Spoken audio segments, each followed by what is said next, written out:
Мен Медебек уулу Жилет. Биз бул конкурска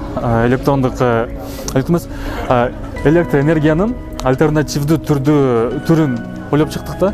Ошону мисалы азыркы учурда Кыргызстанда электроэнергиянын да баасы көтөрүлүп жатат. Ошол себепке бул өтө ыңгайлуу деп эсептейм да.